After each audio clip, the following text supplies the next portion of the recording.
Hey everybody, Kanan here and welcome to my review of Space Gladiators. I hope you're all well and let's dive in, shall we? So, roguelite it is, and also a side-scrolling platformer shooter as you can plainly see. And after completing the very useful tutorial, which kind of tells you half of what you already know and a few more little trinkets, it's time to get down to brass tactics. And I have to say, I think this is the first game I played that's a roguelike that's let you play a potato. Yep, a potato, go figure. Apart from this potato, you also get to play different characters, like to start with a gladiatorial character, and other characters unlock as you make your way through the game. I did find the controls pretty tight, basically a jump, double jump, and keeping your finger on said jump button kind of makes you glide upwards. And trust me, this tactic does come in useful constantly. So basically you're a gladiator, or all the characters are kind of gladiators, and it's your task to escape your gladiatorial bondings. And to this effect, you escape with a sword, and you pick up different abilities as you go along.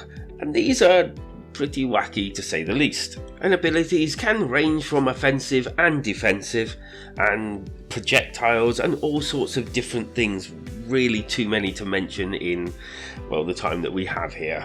But suffice to say, a little bit of thought's gone into this, and also a little bit of thought in how they look as well. Each character can be leveled up as you progress, but don't get too excited. I kind of found it a little bit slow going at first, considering you only gain a certain amount of XP per run, and even on the times that I found I got far into the actual levels, I still only got less than what I would have thought for XP. But don't worry, it didn't spoil my enjoyment. Each run through you get to choose which way you want to progress. In fact, there's multiple different directions forward that you can go. Up, right, down, right, and each has their own perils, like spikes, more monsters and the like. And it's up to you to try and get to the end of these runs to take on the bosses. Another thing that you need to be looking out for on your run throughs is making as much money as you can so you can buy more utilities and injections to enhance your stats, and trust me, all kinds of different things.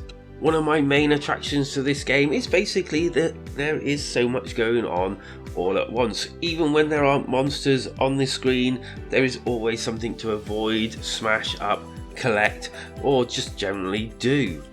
And there's even nice little information on the end screen once you've passed on, let's say, with your time and the like, and this kind of gives me the impression that you might be able to try a speed run or something.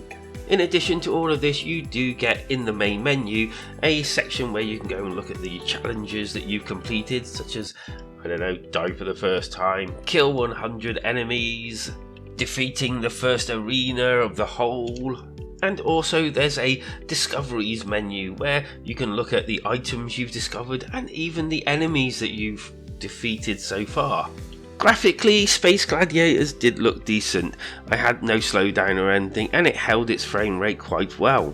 It is, however, very reminiscent to something else I've seen before. What could it be? Anywho, I did find the graphics very nice. There was some detail in here, and you can tell that a bit of love went into making them. Audio wise, yeah, I don't know, it was okay. I did find the music pretty decent and I didn't turn it down, so that's always a plus in my mind. But everything else was kind of your run-of-the-mill type sounds that you get in most games of this type of genre. And on to the score. In short, Space Gladiators is a really decent and fun roguelite with plenty to do, plenty of platforming, slashing, collecting and smashing. And with that pick your own route, it kind of almost, not really, gives it a puzzling type feel. I definitely think I'm going to be still playing Space Gladiators for a while now, and for that reason I'm going to give it a 7 out of 10. I felt it was familiar enough to get into rather easily, but also different enough to give it a fresh feeling, which certainly helped with the longevity of the game. Space Gladiators is out on the Nintendo Switch, which is where I reviewed it, and also on PC and other consoles. Let us know your thoughts down below in the comments section. Feel free to join the community Discord. Take care of yourselves out there, because life is better when we game together.